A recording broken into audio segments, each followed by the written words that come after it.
Assalamualaikum warahmatullahi wabarakatuh. Perkenalkan, nama saya Misnadi dari Prodi Hukum Ekonomi Syariah, Fakultas Syariah YIN Pontianak. Baiklah, saya di sini akan menjelaskan tentang dalalah menurut Imam Abu Hanifah, Imam Syafi'i, Imam Hambali dan Imam Maliki, dan juga nasah dan mansuh. Materi ini untuk memenuhi ujian akhir semester dari mata kuliah Usul Fikih 2 yang diampu oleh Bapak Miskari LC. Baiklah, langsung saja saya akan jelaskan pengertian dari dalalah. Pengertian dari dalalah yaitu adalah suatu petunjuk yang menunjukkan kepada yang dimaksudkan atau memahami sesuatu yang disebutkan. Pertama, disebutkan madlul yang ditunjuk dalam hubungannya dengan hukum. Yang disebut madlul itu adalah hukum itu sendiri. Kata sesuatu yang disebutkan kedua kalinya disebut dalil yang menjadi petunjuk. Dalam hubungannya dengan hukum, dalil itu disebut dalil hukum. Adapun pengertian dalalah, pengertian lain dari dalalah yaitu menurut bahasa adalah maksud tertentu, dan dalam ilmu usul fikih dapat ditegaskan bahwa dalalah adalah pengertian yang dijuluki oleh suatu lafaz. Dengan kata lain, petunjuk adalah lafaz kepada makna tertentu. Dalalah adalah hubungan antara adzal dan madlul. Adzal adalah lafaz, sedangkan al-madlul adalah makna dari lafaz tersebut. Seperti contoh lafaz as-sholatu. As-sholatu ini dinamakan adzal, sedangkan madlulnya adalah doa, makna secara bahasa atau lughawi, ataupun makna perbuatan yang diawali dengan takbir dan diakhiri dengan salam. Ini makna secara istilah. Maka penunjukan makna sholat pada doa atau perbuatan yang diawali dengan takbir dan diakhiri dengan salam, ini namanya adalah dalalah. Itu merupakan pengertian dan juga contoh dari dalalah tersebut. Selanjutnya yaitu macam-macam dalalah menurut ulama Hanafiyah. Ulama Hanafiyah di sini membagi dalalah tersebut menjadi dua bentuk. Yang pertama lafdhiyah, yang kedua ghairul lafdhiyah. Maka di sini yang akan dibahas yaitu dalalah lafdhiyah. Dalalah lafdhiyah adalah petunjuk berbentuk lafaz dengan dalil yang digunakan untuk memberi petunjuk kepada sesuatu dalam bentuk lafaz, suara atau kata dalam penunjukannya maka pada suatu makna. Dalam penunjukannya pada suatu makna. Imam Abu Hanifah membagikan ke dalam 4 macam dalalah tersebut. Yang pertama, ibaratul nas, dinamakan dalalah ibarat, yang juga disebut ibaratun nas, ialah petunjuk lafaz kepada makna yang mudah dapat dipahami, baik dimaksudkan untuk suatu arti asli maupun untuk asli tabi, dan makna itu memang dikehendaki oleh sikul kalam ataupun rangkaian pembicaraan, baik maksud itu asli menurut mereka atau maksud utama dari nas, dan maksud yang tidak asli atau maksud kedua yang mengikuti makna yang asli tadi tapi tidak disebutkan dalam nas. Maka itu yang dimaksud dari ibaratun nas. Yang pertama, macam-macam dari dalalah yang pertama, dalalah ibarat. Yang kedua di sini yaitu dalalah isyaratun nas, ialah petunjuk lafaz kepada arti yang dipahami dengan jalan mengambil kelaziman atau kemestian dari arti yang dipahami dengan dalalah ibaratun nas. Itu termasuk dalalah yang nomor 2. Yang ketiga yaitu dalalah an-nas. Dalalah an-nas di sini juga bisa disebut mafhum muwafaqah. Di samping disebut pula dalalatul aula. Sebagian fuqaha menyebutnya qiyas, bisa dikatakan qiyas jadi. Dalalatun nas adalah pengertian secara implisit tentang suatu hukum lain yang dipahami dari pengertian nas secara implisit karena adanya penyebab faktor yang sama.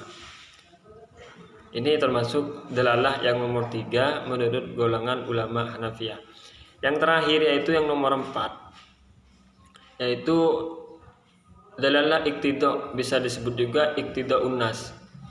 Menurut sebagian ulama ahli usul fikih berpendapat bahwa yaitu seperti lafaz, seperti ungkapan dari ulama tersebut, yaitu ad-dalalatul lafdu ala sukuti anhu yatawaqqafu sidqul kalami alaihi. Petunjuk lafaz kepada sesuatu yang tidak disebutkan yang kebenarannya tergantung kepada yang tidak disebut itu. Itu pengertian dari iqtida, yaitu dalalah iqtida menurut sebagian ulama dari ulama usul fikih. Jadi yang nomor 4 di sini merupakan golongan ibaratun nas ataupun macam-macam dari dalalah menurut ulama Hanafiyah. Terus yaitu kehujjahan dari dalalah di sini yaitu 4 macam dalalah yang telah disebutkan di atas, yang telah disebutkan tadi, khususnya yang dalalah lafdiyah, dapat dijadikan pegangan ataupun hujjah untuk menentukan arti suatu nas dalam suatu penetapan hukum. Hanya saja kekuatan di antara 4 macam dalalah tersebut bertingkat-tingkat. Tingkatan dalalah tersebut dalam istimbat hukum tidaklah sama. Dalalah ibarat yang paling kuat dan dalalah iqtida dalalah paling lemah. Maka menurut madhab Hanafi, tingkatan dalalah tersebut adalah yang pertama dalalah al-ibarah, yang kedua al-isyarah, yang ketiga an-nas, yang keempat iqtida. Itu semua merupakan dalalah menurut Imam Abu Hanifah. Yaitu dalalah menurut Imam Syafi'i, Imam Hambali dan juga Imam Maliki. Di sini beliau semua menjelaskan tentang yaitu mantuk dan juga mafhum. Maka penjelasannya di sini maka lebih spesifik lagi antara Imam Syafi'i dan Imam Hambali dan juga Imam Maliki di sini telah menyebut, yaitu menjelaskan tentang mantuk dan juga mafhum. Baiklah, di sini saya akan menjelaskan tentang mantuk. Mantuk pada dasarnya adalah isim maf'ul yang secara bahasa dari kata natoko yantiku notkon, yang berarti pembicaraan. Hal ini sebagaimana penjelasan dari Imam Ibnu Manzur di dalam kitabnya Lisanul Arab. Sedangkan pengertian mantuk secara istilah adalah secara berikut sebagaimana yang dimakamkan oleh Imam Al-Amidi, yaitu yang artinya makna yang dipahami dari petunjuk lafaz secara qat'i terhadap pembicaraan. Itu merupakan pengertian dari mantuk. Jadi secara sederhana mantuk berasal dari kata natokoh yang bermakna terucap. Mantuk adalah makna yang dikandung oleh kata yang terucap. Al-Qattan menjelaskan di dalam bukunya bahwa mantuk adalah suatu makna yang ditunjukkan oleh lafaz menurut ucapannya, yakni penunjukan makna berdasarkan materi-materi huruf-huruf yang diucapkan. Petunjuk atau dilalah lafaz kepada makna ada kalanya kepada bunyi atau mantuk arti tersirat. Perkataan yang terucap itu baik secara tegas maupun ada kemungkinan makna lain dengan takdir maupun tanpa takdir. Itu merupakan pengertian dari mantuk. Terus selanjutnya yaitu macam-macam mantuk. Macam-macam mantuk di sini para ulama fikih membagi mantuk kepada 3 macam. Yang pertama nas, yang kedua zahir, yang ketiga muawwal. Nas yaitu tidak mengandung kemungkinan takwil atau pengalihan makna. nas terbagi menjadi dua, yaitu sharih atau jelas apabila lafaz yang digunakan menunjukkan dengan tegas dan jelas maknanya, baik makna itu sesuai dengan sepenuhnya dengan bunyi teks atau nas, ataupun hanya dikandung maknanya oleh nas. Terus yang selanjutnya yaitu yang kedua yaitu mantuk ghairu sharih. Mantuk ghairu sharih adalah petunjuk lafaz atas suatu ketentuan hukum yang diperoleh dengan melihat keterkaitan yang tidak bisa dipisahkan dari mantuk. Amir Saifuddin menyatakan bahwa mantuk ghairu sharih terbagi menjadi dua macam. Yang pertama, penunjukannya dimaksud oleh pembicara. Yang kedua, penunjukannya itu tidak dimaksud oleh pembicara. Itu merupakan macam-macam dari mantuk. Terus selanjutnya yaitu macam-macam mafhum. Jadi pengertian dari mafhum tersebut yakni diambil dari kata fahima yafhamu fahman, yaitu artinya faham. Itu termasuk mafhum. Maka mafhum ini dibagi menjadi dua. Yang pertama mafhum muwafaqah, yang kedua mukhalafah. Maka di sini yang pertama saya akan menjelaskan tentang mafhum muwafaqah. Mafhum muwafaqah adalah pengertian yang dipahami sesuatu menurut ucapan lafal yang disebutkan. Mafhum muwafaqah ini dapat dibagi dalam satu, fahwal khitab. Itu apabila yang dipahamkan lebih utama hukumnya daripada yang diucapkan, seperti memukul orang tua lebih tidak boleh hukumnya dengan firman Allah yang artinya, janganlah kamu katakan kata-kata yang keji kepada kedua orang tua keduamu. Kata-kata yang keji saja tidak boleh dilarang, apalagi memukulnya. Itu yang pertama dari mafhum muwafaqah, yaitu macam yang pertama. Yang kedua di sini yaitu lahnal khitab, yaitu apabila yang tidak diucapkan suatu hukumnya, yaitu apabila yang tidak diucapkan sama hukumnya dengan yang diucapkan, seperti firman Allah, innal ladzina ya'kuluna amwalal yatama dzulman innama ya'kuluna fi butunihim nara, yang artinya mereka yang memakan harta benda anak yatim secara aniaya sebenarnya memakan api dalam perut mereka. Membakar atau setiap cara yang bertujuan untuk menghabiskan harta anak yatim sama haramnya sebagaimana hartanya. Itu merupakan dari pengertian dari mafhum muwafaqah.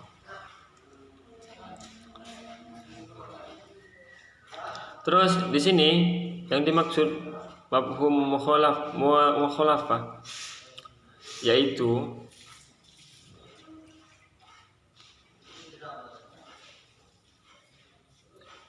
mafhum mukhalafah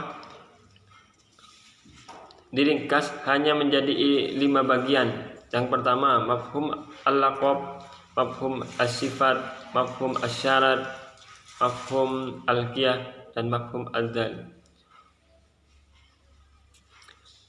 Jadi di sini termasuk yang pertama mafhum mukhalafah tersebut dibagi menjadi 5. Yang pertama mafhum al-laqab, artinya menyebutkan sebuah hukum yang ditentukan ataupun ditaksis dengan jenis atau macamnya, sehingga hukum tersebut positif dalam masalah yang terdapat pada nas, dan negatif atau manfi bagi masalah yang tidak disebutkan. Dan yang kedua yaitu mafhum al-wafi atau al-wasfi ataupun sifat, yaitu menetapkan hukum dalam bunyi mantuk suatu nas yang dibatasi atau diberi qaid dengan sifat yang terdapat dalam lafaz, dan jika sifat tersebut telah hilang maka terjadilah kebalikan hukum tersebut. Yang ketiga, mafhum syarat, yaitu menetapkan kebalikan suatu hukum yang tergantung pada syarat atau bersamaan dengan syarat jika syarat tersebut tidak terwujud.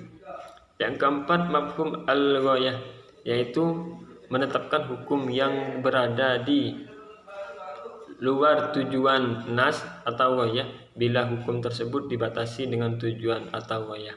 Yang terakhir yaitu mafhum al-adad, adalah penunjukan suatu lafaz yang menjelaskan berlakunya hukum dengan jumlah bilangan tertentu, yang selanjutnya menafikan hukum tersebut pada jumlah bilangan selain yang dilafadzkan dalam nas. Terus syarat-syarat dari mafhum mukhalafah di sini yaitu ulama membolehkan berhujjah dengan mafhum mukhalafah, mengemukakan beberapa syarat dengan menggunakan mafhum mukhalafah sebagai hujjah. Syarat tersebut yang pertama, mafhum mukhalafah tidak berlawanan dengan dalil yang lebih kuat, baik dalil mantuk maupun mafhum muwafaqah. Terus selanjutnya yang disebutkan hanya kata-kata yang kasar. Mafhum mukhalafahnya boleh memukuli, tetapi mafhum ini berlawanan dengan mafhum muwafaqahnya, yaitu tidak boleh memukuli. Terus disebutkan yang disebutkan atau mantuk hukum bukan suatu hal yang biasanya terjadi. Terus yang disebutkan bukan dimaksudkan untuk menegaskan suatu keadaan. Terus selanjutnya syarat terakhir yang disebutkan atau mantuk harus berdiri sendiri, tidak mengikuti kepada yang lain. Itu merupakan dalalah menurut Imam Syafi'i, Imam Hambali dan juga Imam Maliki. Maka beliau bertiga itu lebih spesifik menjelaskan tentang mantuk dan juga mafhum. Itulah tadi penjelasan dari mantuk dan juga mafhum. Materi yang kedua yaitu tentang nasah dan mansuh. Baiklah, di sini saya akan menjelaskan tentang pengertian dari nasah dan juga mansuh. Nasah secara etimologi terbagi menjadi tiga, yaitu al-ibtal, penghapusan, al-izalah, peniadaan, dan an-nakluh, pemindahan. Secara bahasa, nasah berarti menghilangkan atau memindahkan dan merubah suatu perkara dari satu keadaan. Sedangkan dari segi bahasa atau lughah, nasah bisa diartikan sebagai pembatalan atau penghapusan. Nasah secara etimologi berarti menghilangkan, mengutip, atau menyalin ilmu.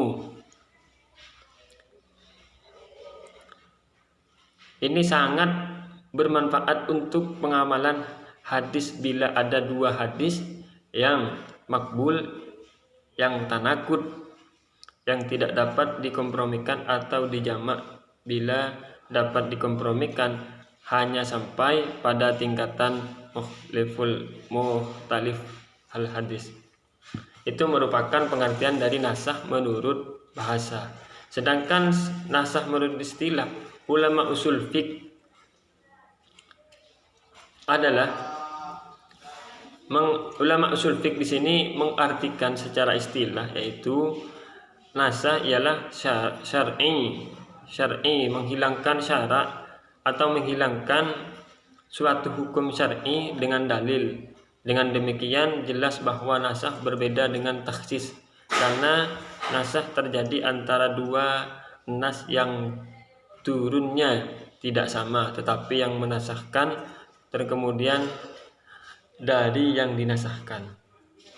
Itu merupakan pengertian dari nasah menurut bahasa dan juga menurut istilah.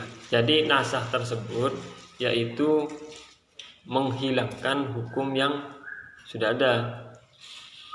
Tapi kalau mansuh itu menghilangkan ataupun menyalin hukum yang telah ada, seperti itu. Syarat-syarat nasah di sini yang pertama yaitu dalil atau ketentuan nasah harus terpisah dengan dalil atau ketentuan mansuhnya. Yang kedua, dalil nasah harus lebih kuat atau sama kuat dari dalil yang mansuh. Jadi dalil Al-Quran bisa dimansuh oleh Al-Quran atau dalil hadis mutawatir, karena kedudukan dalil Al-Quran dan hadis mutawatir adalah sama-sama qat'i. Yang ketiga, nasah harus berupa dalil-dalil syara'. Kalau nasnya tidak berupa dalil syara' seperti mati, maka tidak disebut dengan nasah. Tidak adanya hukum bagi orang yang sudah mati sudah bisa dipahami dengan akal tanpa penunjuk syarat. Yang keempat, hukum yang mansuh adalah hukum syara'. Yang kelima, dalil penghapusan hukum tersebut adalah khitab syar'i yang datang lebih kemudian dari khitab yang hukumnya dimansuh.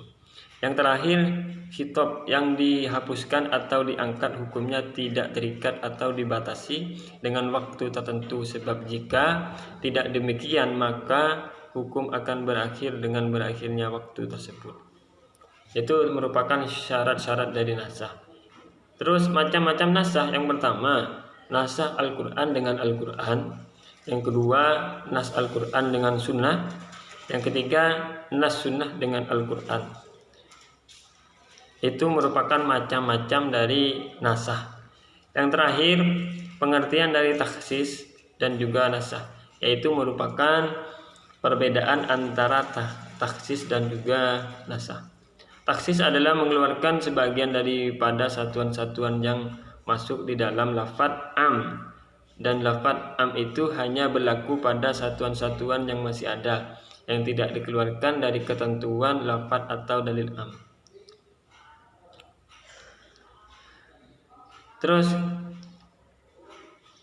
di sini adapun taksis adalah merupakan penjelasan mengenai kandungan suatu hukum yang umum menjadi berlaku khusus sesuai dengan lafadz yang dikhususkan tersebut, sedangkan nasah menghapus atau membatalkan semua kandungan hukum yang ada pada dalam suatu nasah dan yang sebelumnya telah berlaku.